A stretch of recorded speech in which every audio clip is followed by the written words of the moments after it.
കുട്ടിക്കാലത്ത് ഓണം ഒരുപാട് നല്ല ഓർമ്മകളാണ് എനിക്ക് സമ്മാനിച്ചിട്ടുള്ളത്. ഒരു വലിയ കൂട്ടുകുടുംബത്തിലായിരുന്നു എൻ്റെ ജനനമൊക്കെ. പെരുമ്പാവൂരായിരുന്നു. ഗ്രാൻഡ് ഫാദറും ഗ്രാൻഡ് മദറും എൻ്റെ അച്ഛനും വലിയച്ഛന്മാരും കസിൻസും ഡൽഹിയിലും ബോംബെയിലും കൽക്കട്ടയിലും മദ്രാസിലൊക്കെ ഉള്ള എല്ലാ കസിൻസും ഓണമാകുമ്പോൾ നാട്ടിലെത്തും. എല്ലാവരും ചേർന്നിട്ടുള്ളൊരു ഓണം. നമ്മുടെ പുതിയ ജനറേഷൻ, അതായത് നമ്മുടെ കുട്ടികൾക്ക് നഷ്ടപ്പെട്ടു പോകുന്നതും ഈ ബന്ധങ്ങളുടെ വിലയാണ്.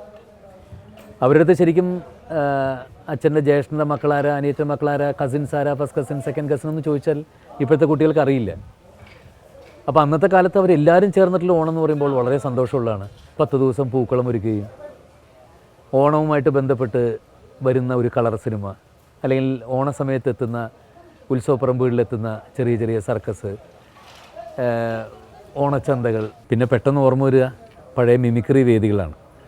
സൈനുദ്ദീനും റഹ്മാനും നാരായണൻകുട്ടിയും അൻസാറും രവിയും പ്രസാദും ഒക്കെ ചേർന്നുള്ള ഞങ്ങളുടെ ഒരുപാട് രാത്രികൾ. ഇന്ന് കണ്ണൂർ പ്രോഗ്രാമാണെങ്കിൽ നാളെ ട്രിവാൻഡ്രം, പിന്നെയും കോഴിക്കോട്. അങ്ങനെ ആ സഞ്ചാരം ഒരിക്കലും ജീവിതത്തിൽ തിരിച്ചു കിട്ടാത്ത ഒരുപാട് നല്ല ഓർമ്മകൾ സമ്മാനിച്ചിട്ടുള്ളതാണ്. ഞങ്ങൾ തമ്മിൽ നല്ല വഴക്കുകളൊക്കെ ഉണ്ടാക്കാറുണ്ട് അതിനകത്ത്.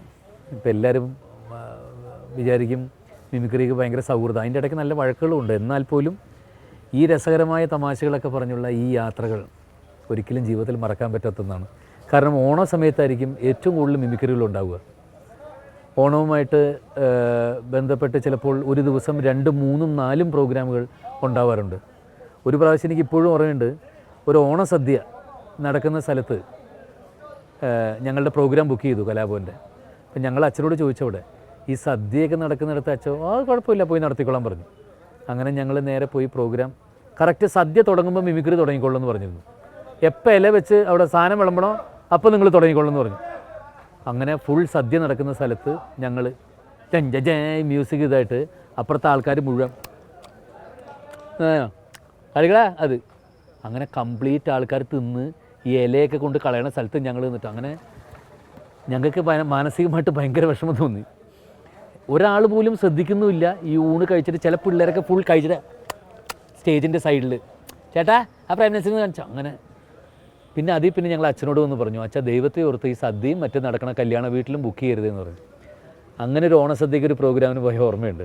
വീണ്ടും ഞാൻ പറയുന്നൊരു കാര്യം, സിനിമയുണ്ടെങ്കിലും ഇല്ലെങ്കിലും ഈ ഒരു സൗഹൃദം കേരളത്തിലെ ഏതൊരു വീട്ടിൽ ചെല്ലുമ്പോഴും ഏതൊരു അമ്മയും അല്ലെങ്കിൽ അവിടുത്തെ അച്ഛനും അവിടുത്തെ ജ്യേഷ്ഠനും ജയറാം വരൂ, പാർവതിക്ക് സുഖമാണോ, കാളിദാസൻ എന്ത് പറയുന്നു, മാളവിക്ക് സുഖമല്ലേ എന്ന് പറയുന്ന ഒരു സൗഹൃദം നമ്മൾക്കുള്ളിൽ എന്നും ഉണ്ടാവട്ടെ. ഈ ഓണനാളിൽ ലോകത്തെമ്പാടുമുള്ള മലയാളികൾക്കും എല്ലാ സന്തോഷങ്ങളും നേരുകയാണ്. വളരെ സന്തോഷപ്രദമായൊരു ഓണമാണ് എങ്കിൽ പോലും ഒരു സൈഡിൽ ഒരു ദുഃഖം നിറഞ്ഞ ഓണം തന്നെയുണ്ട്.